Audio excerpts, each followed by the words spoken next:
Olá, boa tarde. A partir de 2002, o Código Civil Brasileiro, no âmbito do direito de família, sofreu alterações importantes. Para uns, as mudanças foram benéficas. Outros acham que ocorreram erros em alguns pontos cruciais. Esses e outros aspectos serão abordados no programa de hoje.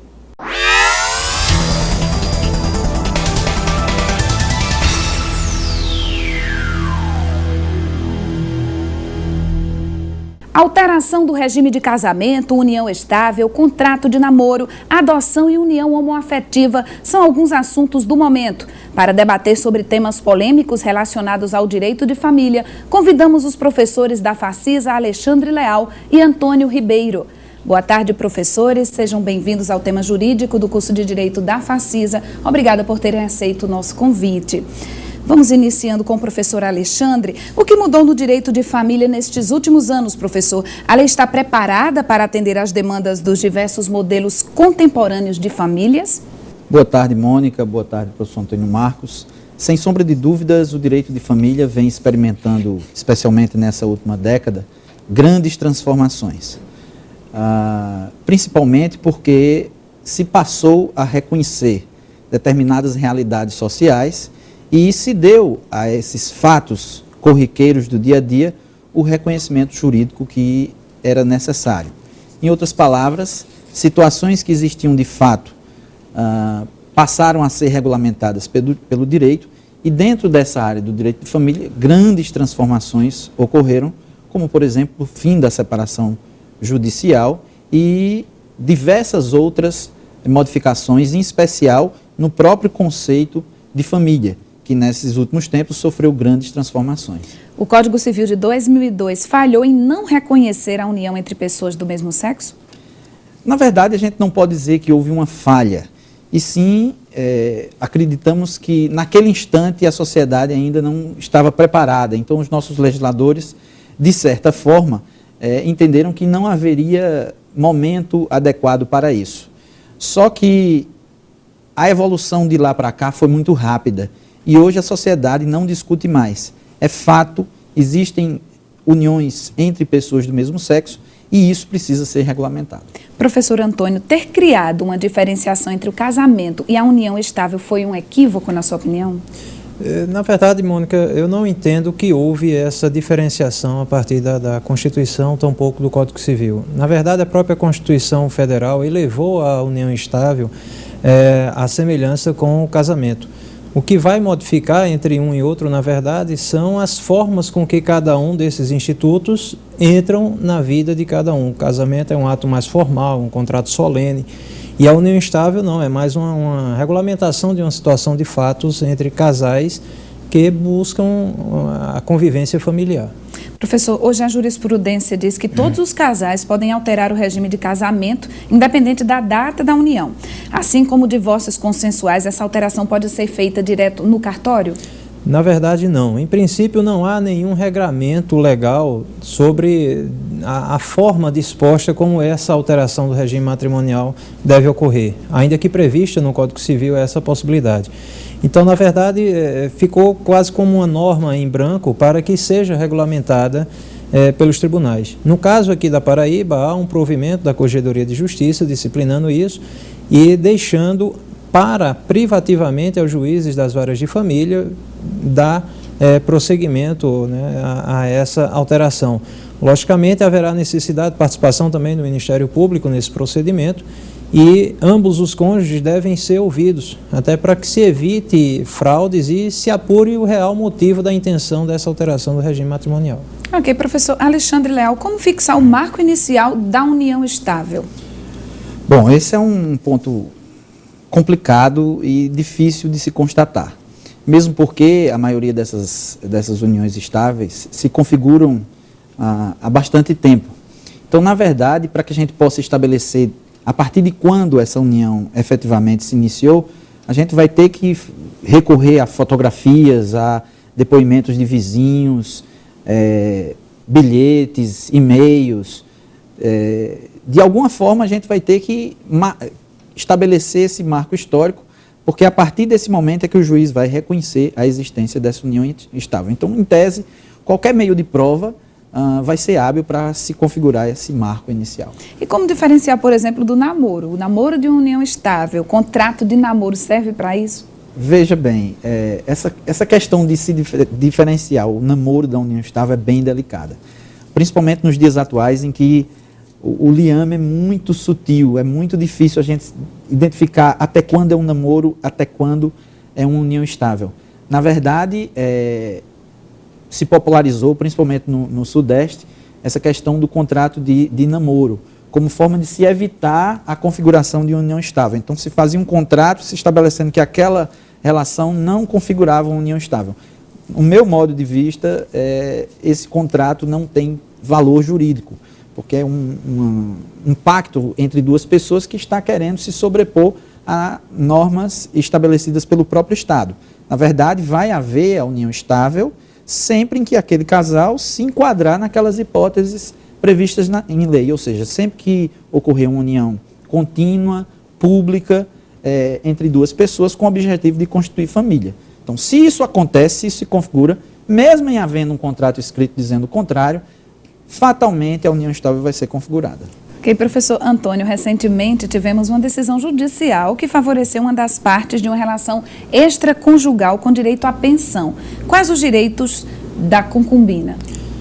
Bem, dentro do nosso ordenamento jurídico atual, a concubina não tem direitos de natureza alguma. Para esse caso específico, havia uma situação de fato bastante marcante, que era uma situação de fato pré-existente entre o concubino, vamos assim dizer, e a esposa. Então, como não havia mais aquela intenção de se manter enquanto unidade familiar, quer união estável, quer na própria relação matrimonial, então viabilizou-se essa possibilidade de reconhecer na concubina, na verdade não a figura da concubina, mas da companheira, né, uma vez que aquele indivíduo apenas frequentava a casa do matrimônio apenas para levar mantimentos para a esposa, que me parece até apresentava problemas, né, de ordem nosológicos. Então, havia de fato uma separação que permitia a ele formar uma nova família num ambiente externo ao matrimônio. Então, nisso é que foi reconhecida não a relação concubinária, mas sim a união estável. Agora, podemos falar em concubino também, acho que o senhor mencionou, eles também são beneficiários na partilha de bens? A partir do momento em que a Constituição Federal estabelece a igualdade entre os sexos, então, a depender do caso concreto, como esse que a gente acabou de discutir, eventualmente sim ele poderá fazer jus aí a alguma pensão ou também a partilha de algum patrimônio, né, desde que seja configurado não a relação concubinária, mas sim uma relação de união estável. E se houver filhos na relação, receberá pensão pelo concubinato e pelos filhos? Não, aí apenas os filhos é que farão jus à pensão. O fato gerador da pensão é a relação de dependência em relação ao parentesco. Na verdade, Mônica, em relação ao concubinato, essa diferenciação em relação aos filhos não se admite. Os filhos não podem suportar quaisquer ônus dessa união concubinária. Em outras palavras, não há diferença para os filhos de uma união concubinária e de um casamento, nem tampouco de união estável. Filho é filho. Ok, professor, muito obrigada. A gente vai fazer um intervalo e no próximo bloco falaremos sobre adoção, direito das sucessões e outros assuntos relacionados ao direito de família. É um minuto só.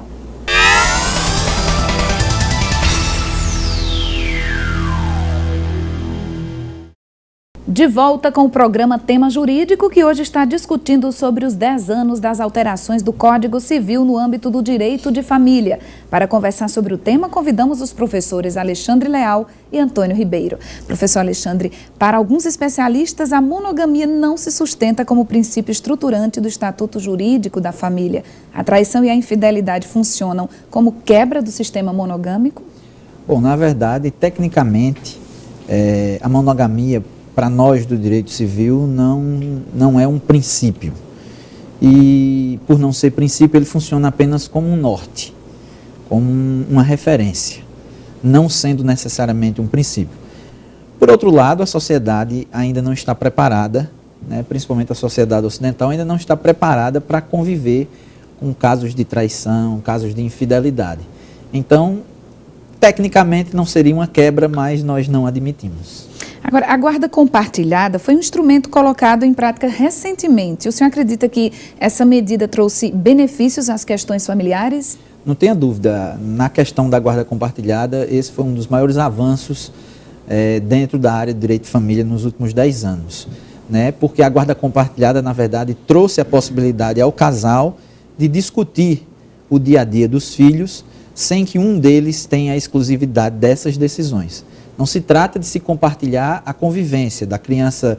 2 dias está na casa de um, 2 dias está na casa do outro. Não se trata de guarda alternada, mas apenas de se discutir entre o casal os melhores caminhos que aquela criança deve seguir, discutir colégio e tudo mais. Agora, para que ela seja aplicada, por outro lado, a gente precisa de que o casal seja efetivamente, que ele tenha efetivamente um bom relacionamento, senão ela não é possível na prática. Professor Antônio, a partir de qual idade a opinião da criança vale para a definição da guarda? Nosso ordenamento não prevê nenhuma idade, nenhum fixador de idade limite para que a criança ou adolescente possa opinar judicialmente a respeito da guarda, com quem ele desejaria ficar. Por analogia com a idade de prestar o depoimento, a gente pega justamente esses 12 ou 16 anos como fatores determinantes. A maioria da jurisprudência entende que 12 anos é a idade ideal em que essa criança ou adolescente pode já passar a definir, né, a dar esse depoimento ao magistrado acerca de sua preferência com quem ele gostaria de ficar. Mas isso é muito relativo, até porque o avanço da sociedade está muito grande, o aspecto intelectual e emocional das crianças também tem evoluído bastante, e eu acredito que dependeria de caso a caso, acompanhado de um relatório de uma equipe multidisciplinar com assistentes sociais e psicólogos que atestassem a possibilidade da maturidade daquela criança com idade inferior a 12 anos de prestar esse depoimento. Professor Antônio, fazendo um comparativo, a adoção é mais fácil para uma pessoa solteira do que para um casal homossexual, por exemplo? Na verdade, a facilidade em tese seria a mesma, já que os requisitos legais estão aí para todos e interessados que queiram participar desse processo de adoção. O que vai mudar, na verdade, é a existência dos requisitos exigidos pela lei para a permissão da adoção, ou seja, a habilitação junto ao Cadastro Nacional de Adoção, mantido pelo Conselho Nacional de Justiça, preenchimento de todos aqueles requisitos legais, como a diferença de idade mínima entre adotante e adotado, a possibilidade de que ele tenha um lar desenvolvido, né, onde possa trazer realmente reais vantagens para o interesse do adotado. É bem verdade que aí a gente encontra também a questão da independência jurídica, né, do próprio magistrado que irá julgar aquele processo. Pode ser que intimamente, em razão dos seus preceitos religiosos, morais, ele não entenda ser possível a adoção em tais casos. Todavia, a gente tem que levar em consideração que o Estado é laico e o magistrado, enquanto órgão de parcela de poder, ele deve abstrair esses seus posicionamentos morais, religiosos, afetivos, para decidir enquanto Estado. Professor Alexandre, no direito das sucessões, a união estável também é equiparada ao casamento e no caso da união homoafetiva? Veja, embora seja pacífico que a união estável se equipara ao casamento, tecnicamente existem várias diferenciações em diferentes aspectos dessas uniões. Em relação à questão patrimonial, por exemplo, existe sim algumas diferenças entre união estável e entre casamento. Não tem como a gente aqui, num curto espaço de tempo desse, elencar todas essas diferenças, mas é suficiente a gente dizer que existem sim diferenças e que essas diferenças entre união estável e casamento vão ocorrer e o mesmo regramento que se dará à união estável se dará à união homoafetiva. Nesse ponto, eles se equiparam, mas os dois não se equiparam aos direitos das pessoas casadas. Há sempre um diferenciador, algum tratamento diferenciado, e aí são várias as hipóteses. O brasileiro, professor, não tem o hábito de fazer testamento, isso é um erro? Na verdade, não seria nem o hábito de fazer ou não testamento, é o hábito, o medo de discutir a própria morte, né? Na verdade, quando a gente está pensando em testamento, as pessoas da nossa própria família começam a questionar e tudo mais. Então, existe esse preconceito. Na verdade, fazer um testamento é mais uma segurança que se tem para quando aquela pessoa não está mais presente. Então, na verdade, não se trata é mais um preconceito do que qualquer outra coisa. Professor Antônio, no testamento, quem não poderá ser herdeiro? Essa é uma das perguntas. E pode ser herdeiro alguém que não apresenta nenhum grau de parentesco? E pergunto ainda, a amante, por exemplo, pode ser beneficiada no testamento? Existe restrição quanto a isso? No caso da amante, há restrição, né? A legislação veda que ela venha a ser considerada legatária para fins de receber parcela do testamento. Na verdade, o instituidor do testamento, o dono do patrimônio, ele tem liberdade para indicar, tirando aquelas exceções legais previstas no Código Civil, que é a pessoa que vai redigir o testamento, as testemunhas que estiveram presentes à lavratura desse testamento, o próprio tabelião, o oficial do cartório que lavrou o testamento, caso ele seja público. Então, eles têm essa limitação além da amante, como já falamos. E, assim, a liberdade que ele tem para testar, ele varia do ponto de vista se ele é solteiro ou casado, e se ele tem herdeiros necessários. Se ele for solteiro, ele tem liberdade plena, ele pode doar 100% no seu testamento. 100% do seu patrimônio poderá ser doado. Já ele sendo casado, então ele só pode dispor de metade do seu patrimônio para testar. No caso, para qualquer pessoa, mesmo sem vínculo de parentesco. Não há necessidade de que seja parentes em linhas próximas ou mesmo por afinidade.